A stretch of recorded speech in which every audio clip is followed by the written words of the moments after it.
Nausheen aunty जुनेरा के सामने तलाक के पेपर आकर रख देती है और कहती है कि तुम्हें उमेर को तलाक देनी होगी। वो मजबूर कर रही होती है जुनेरा को। तभी जुनेरा बेहोश होकर गिर पड़ती है और कहती है कि ऐसा नहीं हो सकता और मैं मोहब्बत करती हूँ उमेर के साथ ही रहना चाहती हूँ। मगर नौशीन सारा काम करके आती है क्योंकि तलाक के पेपर भी बनवा चुकी होती है। वो जुनेरा को इतना मजबूर करना चाहती है और कह देती है कि अगर तुम आज तलाक नहीं दोगी तो मेरा मरा हुआ मुंह देखोगी और मेरे मरे हुए मुंह को देखने की भी तुम्हें इजाज़त नहीं है। यहाँ पर जुनेरा परेशान हो जाती है और जैसे ही होश में आती है फिर से जुनेरा के सामने वही बातें कर रही होती है नौशीन।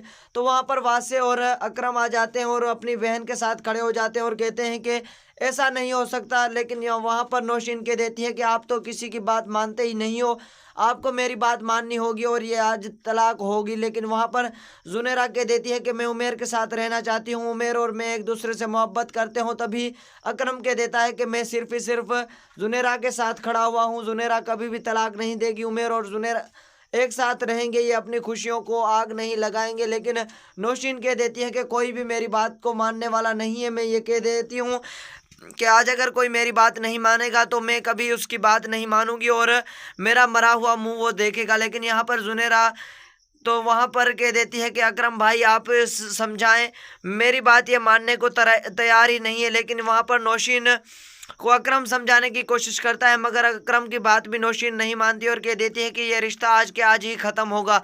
लेकिन जुनेरा वहाँ पर कह देती है कि ऐसा नहीं होगा। तो नौशीन कह देती है कि हाँ आज ऐसा ही होगा। वो मजबूरन साइन करवाने ही वाली होती है। तभी जुनेरा वो पर्चा फाड़ देती है और कहती है कि मैं कभी भी तलाक नहीं दूंगी। अब वहाँ पर नौशीन कह देती है कि आपने ऐसा क्यों किया, मेरे पास दूसरे भी पर्चे पड़े होंगे, मैं वो लेकर आऊँगी।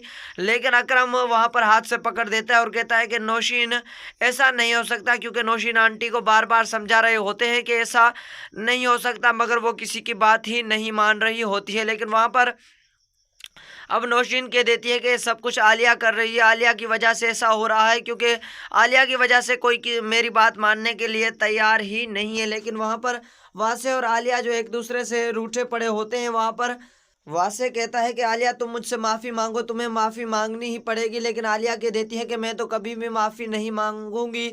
आलिया बार बार यही बात कहेगी कि मैं तुमसे माफ़ी मांगने वाली नहीं हूँ, गलती आपकी है, आप ही माफ़ी मांगे। तो यहाँ पर एक दूसरे से वो झगड़ना शुरू कर देते हैं और एक दूसरे से दूर हो जाते हैं। मगर वहाँ पर वासे कह देता है कि आलिया अगर तुम मेरी बात नहीं मानोगी और मेरी बात को समझने की कोशिश नहीं करोगी तो बहुत बड़े नुकसान में जाओगी। लेकिन वहाँ पर कोई किसी की बात नहीं मानना चाहता, क्योंकि वहाँ से चली जाती है आलिया और आलिया कमरे के अंदर जाकर बैठ जाती है।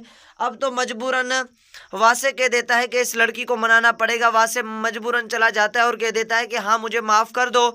और माफ़ करने वाली बात जैसे ही वो करेगा तो आलिया उठ खड़ी होती है और कहती है कि आप इस तरह माफ़ी मांग रहे हैं जैसे कोई एहसान जता रहे हैं। तो एक दूसरे के साथ फिर से झगड़ना शुरू कर देते हैं। तभी वहाँ से चली जाती है आलिया और आलिया को बाद में दिल में एक ही बात सूझती है कि मैंने गलती कर ली है, वो अगर माफ़ी मांगना चाहता था तो मैं उसे माफ़ कर देती। वहाँ पर ही एक ख़तरनाक मोड़ ये आता है कि वहाँ से चली जाती है आलिया और आलिया वापस में वासे के लिए खाना लेकर आती है और कह देती है कि तुम खाना खाओ। तो वासे कह देता है कि पहले तुम माफ़ी मांगो। तो वहाँ पर आलिया माफ़ी मांग कर कहने वाली है कि आप मुझे माफ़ कर दो। तो एक दूसरे के साथ फिर से वासे और आलिया का रिश्ता बन जाता है और एक दूसरे से वो फिर से खुश हो जाते हैं। लेकिन जुनेरा अपने रिश्ते के लिए जो परेशान होती है वो रो रही होती है। तो उसके पास अकरम चला जाता है और जाकर कहने वाला है कि ऐसे परेशान ना हो बहन, आपकी ज़िंदगी को मैं ही ठीक करूँगा, आपकी ज़िंदगी को कोई भी बर्बाद नहीं कर सकता। उमेर और आप एक दूसरे से मोहब्बत करते हो, ये सबके सामने बात पहले से ही मौजूद है। आप एक दूसरे से मोहब्बत करते रहें, कोई भी कुछ नहीं करेगा। और आपने जो ये तलाक का पर्चा फाड़ दिया है वाकई बिल्कुल ठीक किया है।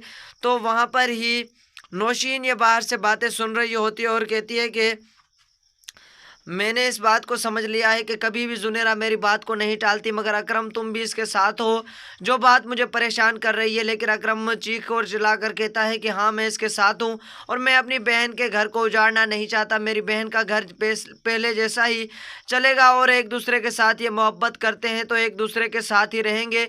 कोई भी इंसान इन दोनों के रिश्ते को ख़त्म नहीं करेगा।